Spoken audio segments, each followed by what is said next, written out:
ମୁଁ ବି ସମସ୍ତେ ଗୋଟେ ଏ ସରକାରକୁ ଗୋଟେ ବହୁତ ଭଲ ସରକାର ବୋଲି କହିପାରିବି। ଚାଲିଛି ବୋଲି ଚାଲିଛି।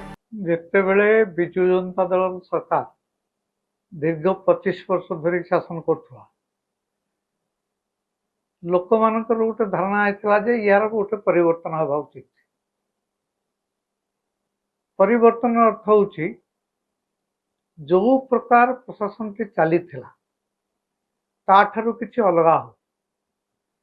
ଲୋକ କହିଲା ମାତ୍ରକେ କାମ ହଉ, ସରକାରୀ ଅଫିସର ମାନେ ଲୋକଙ୍କ କଥା ଶୁଣନ୍ତୁ ଏବଂ ଲୋକମାନେ ଆଶା କରୁଥିଲେ ଯେ ଦୁର୍ନୀତି ଭ୍ରଷ୍ଟାଚାର ଲୋପ ହଉ ଏବଂ ଲୋକ ଯାହା ଚାହୁଁଛନ୍ତି ସେଇଭଳି କଥା ହଉ। ପରିବର୍ତ୍ତନ ହେଇଛି। ଭାରତୀୟ ଜନତା ପାର୍ଟି ଗୋଟେ ଭଲ ଦଳ ଏବଂ ସେ ଦଳର ଯେ ପ୍ରଧାନମନ୍ତ୍ରୀ ଅଛନ୍ତି ନରେନ୍ଦ୍ର ମୋଦି, ଭୋଟଟା ମୁଖ୍ୟତଃ ତାଙ୍କରି ନାଁରେ ମିଳିଲା। ଓଡ଼ିଶାରେ ଗୋଟେ ଭାରତୀୟ ଜନତା ପାର୍ଟିର କିଏ ଜଣେ ନେତା ଅଛନ୍ତି ତାଙ୍କ ନାଁରେ ଜିତିଲା ଏମିତି ନୁହେଁ। ଯେମିତି ବିରୋଧୀ ଦଳରେ ଅଛନ୍ତି ଯେଉଁମାନେ ଏପରିକି ତୃଣମୂଳ କଂଗ୍ରେସ, ସେଠି ଯାହା ଭୋଟ ମିଳୁଥିଲା ମମତା ବାନାର୍ଜୀଙ୍କର ନାଁରେ ମିଳିଥିଲା ବା ମିଳୁନଥିଲା, ବା ଡିଏମକେ ଜିତନ୍ତୁ ହାରନ୍ତୁ ତାଙ୍କ ନାଁରେ ମିଳୁଥିଲା। କିନ୍ତୁ ଓଡ଼ିଶାରେ ଏବଂ ଅନ୍ୟ କେତେକ ରାଜ୍ୟରେ ଯେଉଁଠି ବିଜେପିର ସରକାର ଅଛି ସେଠାରେ ଭୋଟ ମିଳୁଛି ମୋଦିଙ୍କ ନାଁରେ। ସେ ରାଜ୍ୟର ଯେ ମୁଖ୍ୟମନ୍ତ୍ରୀ ଅଛନ୍ତି ତାଙ୍କ ନାଁରେ ନୁହେଁ। ଅଧିକାଂଶ ଜାଗାରେ ଯେଉଁ ମୁଖ୍ୟମନ୍ତ୍ରୀ ଅଛନ୍ତି ତାଙ୍କୁ ନିର୍ବାଚନ ପୂର୍ବରୁ ସେ ମୁଖ୍ୟମନ୍ତ୍ରୀ ହେବେ ବୋଲି କେହି ଜାଣିବି ନଥିଲେ। ଓଡ଼ିଶାରେ ଠିକ୍ ସେଇ କଥା ହେଇଛି, ଛତିଶଗଡ଼ରେ ସେଇଆ, ମଧ୍ୟପ୍ରଦେଶରେ ସେଇଆ, ଆପଣଙ୍କର ବିହାରରେ ସେଇଆ, ଆପଣଙ୍କର ରାଜସ୍ଥାନରେ ସେଇଆ, ଦିଲ୍ଲୀରେ ସେଇଆ, ହରିୟାଣାରେ ସେଇଆ। କେବଳ ଯେମିତି ଇନ୍ଦିରା ଗାନ୍ଧୀଙ୍କ ସମୟରେ କଂଗ୍ରେସକୁ ଭୋଟ ଇନ୍ଦିରା ଗାନ୍ଧୀଙ୍କ ନାଁରେ ମିଳୁଥିଲା, ଏଣିକି ସବୁ ଭୋଟ ମିଳୁଛି ନରେନ୍ଦ୍ର ମୋଦିଙ୍କ ନାଁରେ। ଏବଂ କେବଳ ଯୋଗୀ ଆଦିତ୍ୟନାଥ ଏବଂ ସେ ଯେଉଁ ହିମନ୍ତ ବିଶ୍ବ ଶର୍ମା, ଇଏ ଦୁଇ ଜଣ ଯିଏ ଅଛନ୍ତି ଆସାମର, ୟାଙ୍କୁ ଛାଡ଼ିଦେଲେ ରାଜ୍ୟସ୍ତରୀୟ ନେତୃତ୍ୱ ନାଁରେ ଭୋଟ ମିଳିନାହିଁ। ଓଡ଼ିଶାରେ ବି ସେଇଆ ହେଇଛି। ମୁଁ ବର୍ତ୍ତମାନ ସେଇଥିପାଇଁ ମୁଁ କହୁଛି ଯେ ଇଏ ସରକାର ଯେ ଅଛି ଏକା ଚାଲିଛି ବୋଲି ଚାଲିଛି। ମୁଁ କେବଳ ଗୋଟିଏ ଜିନିଷ ଦେଖୁଛି ଯେ ଇଏ ଦଳର ଯେଉଁ ସରକାର ଅଛି ସେ ଦଳ ସରକାର ଲୋକଙ୍କର ପାଖରେ କିଛି ଗୋଟେ ଅନ୍ୟ କିଛି ସରକାର କରିପାରିଛନ୍ତି ସେ କଥା ହଉନି। ଉଦାହରଣ ସ୍ୱରୂପ ମୁଁ କହିବାକୁ ଚାହେଁ ଯେ ଦୁର୍ନୀତି ଭ୍ରଷ୍ଟାଚାର ଯେଉଁ ପୂର୍ବ ସରକାର ବେଳେ ଯାହା ଥିଲା କିଛି ବଦଳିଛି କି? ସରକାରୀ ଅଫିସର ମାନେ ମନ୍ତ୍ରୀ ଯିଏ ଅଛନ୍ତି ତାଙ୍କ କଥା କହିଲା ମାତ୍ରେ ସେ ତାଙ୍କ କଥା ଶୁଣିବେ, ଏମିତି କିଛି ହଉଛି କି? ତେଣୁ କଥା ହଉଛି ଗୋଟେ ସରକାର ଚାଲିଛି ବୋଲି ଚାଲିଛି, କିନ୍ତୁ କେବଳ ସୁଭଦ୍ରା ଯୋଜନାରେ କିଛି ପଇସା ଦେଇଦେବା, ଅନ୍ୟାନ୍ୟ ସବୁ ଯୋଜନାରେ କିଛି ପଇସା, ସବୁ କଥାରେ ବାହାରୁଛି ଯେ ଏତିକି ପଇସା ଏତିକି ଦିଆଗଲା। ପଇସାଟା ମିଳିବାଟା ବଡ଼ କଥା ନୁହେଁ। ଯେ ପ୍ରତ୍ୟେକ ଯେତିକି ଭାରତର ଯେତିକି ରାଜସ୍ୱ ଆଦାୟ ହେଉଛି ତାର ତ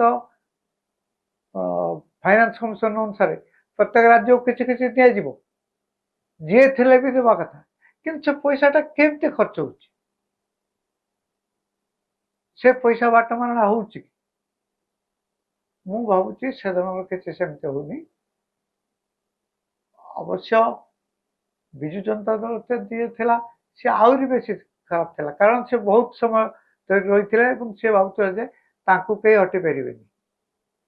କିନ୍ତୁ ବର୍ତ୍ତମାନ ଯେ ବହୁତ ବେଶୀ ଏ ସରକାର ଆସିବା ଫଳରେ ଯେମିତି ଯୋଗୀ ଆଦିତ୍ୟନାଥଙ୍କ ସରକାରଙ୍କ ସମ୍ପର୍କରେ ଲୋକଙ୍କର ଧାରଣା ଅଛି ଇଏ ହେଉଛି ବୁଲଡୋଜର ସରକାର, ସାଙ୍ଗେ ସାଙ୍ଗେ ଆକ୍ସନ ନେବ, ଏମିତି ଓଡ଼ିଶା ସରକାରଙ୍କ ସମ୍ପର୍କରେ ସେମିତି ଧାରଣା ନାହିଁ।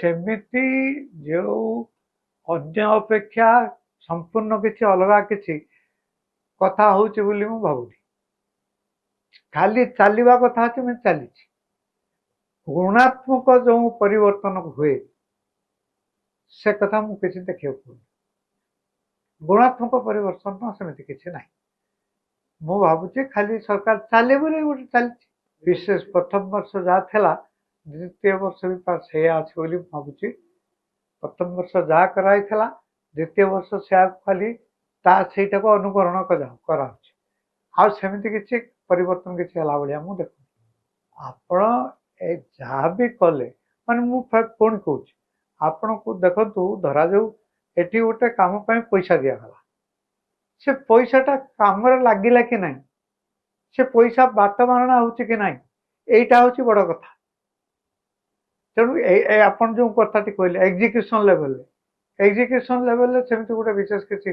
कथा हो भावुनी से भी समझते गोटे ये सरकार को गोटे बहुत भल सरकार बोली चलती ये असुविधा होची जे ओडिशा रे नेतृत्व जहाँ ना शुणिले लोक मैंने भय करेंगे सरकारी ऑफिसर माने भय करेंगे पुलिस भय करेंगे सेमती ना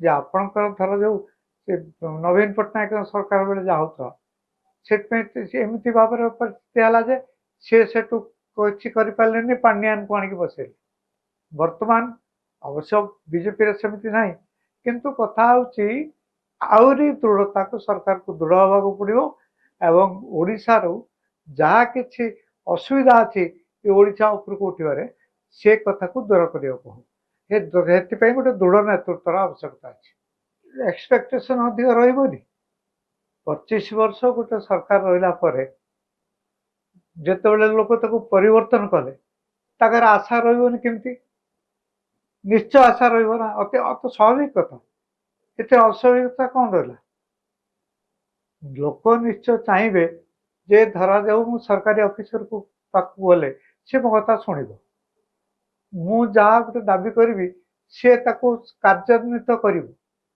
किंतु एटा होची बोली मु भावुनी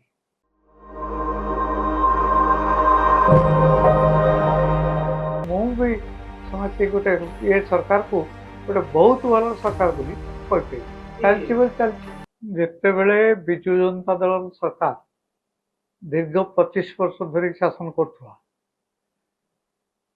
लोक मान गोटे धारणा होता जे यार गोटे परिवर्तन हवा उचित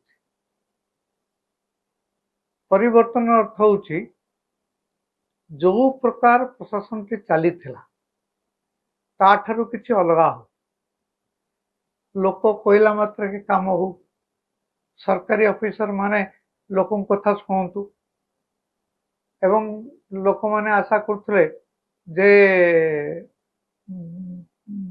दुर्नीति भ्रष्टाचार लोप हो एवं लोक जहाँ चाहते से भली कथा हो परिवर्तन तो भारतीय जनता पार्टी गोटे भल दल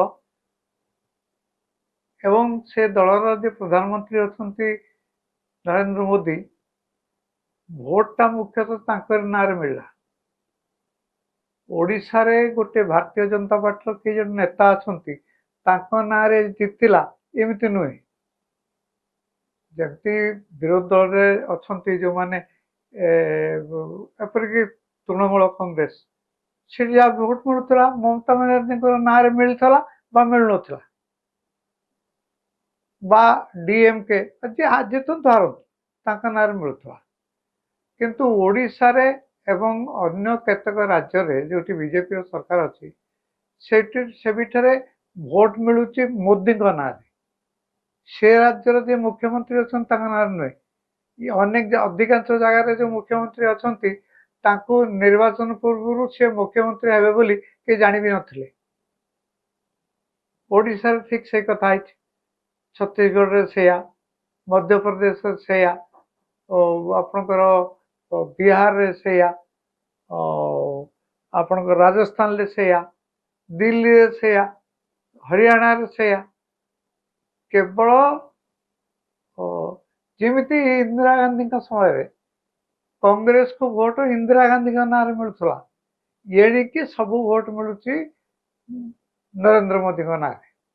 ଏବଂ କେବଳ ଯୋଗୀ ଆଦିତ୍ୟନାଥ ଏବଂ ସେ ଯୋଉ ହିମନ୍ତ ବିଶ୍ବ ଶର୍ମା, ये ଦି ଜଣ ଯିଏ ଅଛନ୍ତି ଆସାମର, ୟାଙ୍କୁ ଛାଡ଼ିଦେଲେ ରାଜ୍ୟ ସ୍ତରୀୟ ନେତୃତ୍ୱ ନାଁରେ ଭୋଟ ମିଳିନାହିଁ। ଓଡ଼ିଶାରେ ବି ସେ ଆଇଛି। ମୁଁ ବର୍ତ୍ତମାନ ସେଇଥିପାଇଁ ମୁଁ କହୁଛି ଯେ ଇଏ ସରକାର ଯେ ଅଛି ଏକା ଚାଲିଛି ବୋଲି ଚାଲିଛି। ମୁଁ କେବଳ ଗୋଟିଏ ଜିନିଷ ଦେଖୁଛି ଯେ ଇଏ ଦଳର ଯୋଉ ସରକାର ଅଛି, ସେ ଦଳ ସରକାର ଲୋକଙ୍କର ପାଖରେ କିଛି ଗୋଟେ ଅନ୍ୟ କିଛି ସରକାର କରିପାରୁଛନ୍ତି, ସେ କଥା ହଉନି। ଉଦାହରଣ ସ୍ୱରୂପ ମୁଁ କହିବାକୁ ଚାହେଁ ଯେ ଦୁର୍ନୀତି ଭ୍ରଷ୍ଟାଚାର ଯୋଉ ପୂର୍ବ ସରକାର ବେଳେ ଯାହା ଥିଲା କିଛି ବଦଳିଛି କି? ସରକାରୀ ଅଫିସର ମାନେ ମନ୍ତ୍ରୀ ଯିଏ ଅଛନ୍ତି ତାଙ୍କ କଥା କହିଲା ମାତ୍ରେ ସେ ତାଙ୍କ କଥା ଶୁଣିବେ, ଏମିତି କିଛି ହଉଛି କି? ତେଣୁ କଥା ହଉଛି ଗୋଟେ ସରକାର ଚାଲିଛି ବୋଲି ଚାଲିଛି, କିନ୍ତୁ କେବଳ ସୁଭଦ୍ରା ଯୋଜନାରେ କିଛି ପଇସା ଦେଇଦବା, ଅନ୍ୟାନ୍ୟ ସବୁ ଯୋଜନାରେ କିଛି ପଇସା, ସବୁ କଥାରେ ବାହାରୁଛି ଯେ ଏତିକି ପଇସା ଏତିକି ଦିଆଗଲା। ପଇସାଟା ମିଳିବାଟା ବଡ଼ କଥା ନୁହେଁ। ଯେ ପ୍ରତ୍ୟେକ ଯେତିକି ଭାରତର ଯେତିକି ରାଜସ୍ୱ ଆଦାୟ ହେଉଛି ତାର ତ ଫାଇନାନ୍ସ କମିଶନ ଅନୁସାରେ ପ୍ରତ୍ୟେକ ରାଜ୍ୟକୁ କିଛି କିଛି ଦିଆଯିବ, ଯିଏ ଥିଲେ ବି ଦେବା କଥା। କିନ୍ତୁ ସେ ପଇସାଟା କେମିତି ଖର୍ଚ୍ଚ ହେଉଛି, ସେ ପଇସା ବାଟମାରଣା ହଉଛି କି? ମୁଁ ଭାବୁଛି ସେ ଧରଣର କିଛି ସେମିତି ହଉନି। ଅବଶ୍ୟ ବିଜୁ ଜନତା ଦଳ ଯିଏ ଥିଲା ସେ ଆହୁରି ବେଶୀ ଖରାପ ଥିଲା, କାରଣ ସେ ବହୁତ ସମୟ ଧରି ରହିଥିଲେ ଏବଂ ସେ ଭାବୁଥିଲେ ଯେ ତାଙ୍କୁ କେହି ହଟି ପାରିବେନି। କିନ୍ତୁ ବର୍ତ୍ତମାନ ଯେ ବହୁତ ବେଶୀ ସରକାର ଆସିବା ଫଳରେ ଯେମିତି ଯୋଗୀ ଆଦିତ୍ୟନାଥଙ୍କ ସରକାରଙ୍କ ସମ୍ପର୍କରେ ଲୋକଙ୍କର ଧାରଣା ଅଛି ଇଏ ହେଉଛି ବୁଲଡୋଜର ସରକାର, ସାଙ୍ଗେ ସାଙ୍ଗେ ଆକ୍ସନ ନେବ, ଏମିତି ଓଡ଼ିଶା ସରକାରଙ୍କ ସମ୍ପର୍କରେ ସେମିତି ଧାରଣା ନାହିଁ। ସେମିତି ଯେଉଁ ଅନ୍ୟ ଅପେକ୍ଷା ସମ୍ପୂର୍ଣ୍ଣ କିଛି ଅଲଗା କିଛି କଥା ହଉଛି ବୋଲି ମୁଁ ଭାବୁନି। ଖାଲି ଚାଲିବା କଥା ଅଛି, ମାନେ ଚାଲିଛି। ଗୁଣାତ୍ମକ ଯେଉଁ ପରିବର୍ତ୍ତନ ହୁଏ ସେ କଥା ମୁଁ କିଛି ଦେଖିବାକୁ ପାଉନି। ଗୁଣାତ୍ମକ ପରିବର୍ତ୍ତନ ସେମିତି କିଛି ନାହିଁ। ମୁଁ ଭାବୁଛି ଖାଲି ସରକାର ଚାଲେ ବୋଲି ଗୋଟେ ଚାଲିଛି। ବିଶେଷ ପ୍ରଥମ ବର୍ଷ ଯାହା ଥିଲା ଦ୍ୱିତୀୟ ବର୍ଷ ବି ସେଇଆ ଅଛି ବୋଲି ମୁଁ ଭାବୁଛି। ପ୍ରଥମ ବର୍ଷ ଯାହା କରାହେଇଥିଲା ଦ୍ୱିତୀୟ ବର୍ଷ ସେୟା ଖାଲି ସେଇଟାକୁ ଅନୁକରଣ କରାହଉଛି, ଆଉ ସେମିତି କିଛି ପରିବର୍ତ୍ତନ କିଛି ହେଲା ଭଳିଆ ମୁଁ ଦେଖୁଛି। ଆପଣ ଯାହା ବି କଲେ, ମାନେ ମୁଁ ପୁଣି କହୁଛି, ଆପଣଙ୍କୁ ଦେଖନ୍ତୁ, ଧରାଯାଉ ଏଠି ଗୋଟେ କାମ ପାଇଁ ପଇସା ଦିଆଗଲା, ସେ ପଇସାଟା କାମରେ ଲାଗିଲା କି ନାହିଁ, ସେ ପଇସା ବାଟମାରଣା ହଉଛି କି ନାହିଁ, ଏଇଟା ହଉଛି ବଡ଼ କଥା। ତେଣୁ ଆପଣ ଯେଉଁ କଥାଟି କହିଲେ ଏକ୍ଜିକ୍ୟୁସନ ଲେଭେଲରେ ସେମିତି ଗୋଟେ ବିଶେଷ କିଛି କଥା ହଉଛି ବୋଲି ମୁଁ ଭାବୁନି। ସେଇଥିପାଇଁ ମୁଁ ବି ସମସ୍ତେ ଗୋଟେ ଏ ସରକାରକୁ ଗୋଟେ ବହୁତ ଭଲ ସରକାର ବୋଲି କହିପାରିବି। ଚାଲିଛି ବୋଲି ଚାଲିଛି। ଏଠି ଅସୁବିଧା ହଉଛି ଯେ ଓଡ଼ିଶାରେ ନେତୃତ୍ୱ, ଯାହା ନାଁ ଶୁଣିଲେ ଲୋକମାନେ ଭୟ କରିବେ, ସରକାରୀ ଅଫିସର ମାନେ ଭୟ କରିବେ, ପୋଲିସ ଭୟ କରିବେ, ସେମିତି ନାହିଁ। ଯେ ଆପଣଙ୍କର ଧର ଯୋଉ ସେ ନବୀନ ପଟ୍ଟନାୟକ ସରକାର ବେଳେ ଯାହା ହଉଥିଲା, ସେଥିପାଇଁ ଏମିତି ଭାବରେ ପରିସ୍ଥିତି ହେଲା ଯେ ସିଏ ସେଠୁ କିଛି କରିପାରିଲେନି, ପାଣ୍ଡିଆନକୁ ଆଣିକି ବସେଇଲେ। ବର୍ତ୍ତମାନ ଅବଶ୍ୟ ବିଜେପିରେ ସେମିତି ନାହିଁ, କିନ୍ତୁ କଥା ହଉଛି ଆହୁରି ଦୃଢ଼ତାକୁ ସରକାରକୁ ଦୃଢ଼ ହେବାକୁ ପଡ଼ିବ ଏବଂ ଓଡ଼ିଶାରୁ ଯାହା କିଛି ଅସୁବିଧା ଅଛି ଏ ଓଡ଼ିଶା ଉପରକୁ ଉଠିବାରେ ସେ କଥାକୁ ଦୂର କରିବାକୁ ହବ। ସେଥିପାଇଁ ଗୋଟେ ଦୃଢ଼ ନେତୃତ୍ୱର ଆବଶ୍ୟକତା ଅଛି। ଏକ୍ସପେକ୍ଟେସନ ଅଧିକ ରହିବନି। 25 ବର୍ଷ ଗୋଟେ ସରକାର ରହିଲା ପରେ ଯେତେବେଳେ ଲୋକ ତାକୁ ପରିବର୍ତ୍ତନ କଲେ ତାଙ୍କର ଆଶା ରହିବନି କେମିତି? ନିଶ୍ଚୟ ଆଶା ରହିବ ନା, ଅତି ସ୍ୱାଭାବିକ କଥା। ଏଥିରେ ଅସ୍ୱାଭାବିକତା କ'ଣ ରହିଲା? ଲୋକ ନିଶ୍ଚୟ ଚାହିଁବେ ଯେ ଧରାଯାଉ ମୁଁ ସରକାରୀ ଅଫିସରକୁ ପାଖକୁ ଗଲେ ସେ ମୋ କଥା ଶୁଣିବ, ମୁଁ ଯାହା ଗୋଟେ ଦାବି କରିବି ସେ ତାକୁ କାର୍ଯ୍ୟାନ୍ୱିତ କରିବ, କିନ୍ତୁ ଏଇଟା ହଉଛି ବୋଲି ମୁଁ ଭାବୁନି।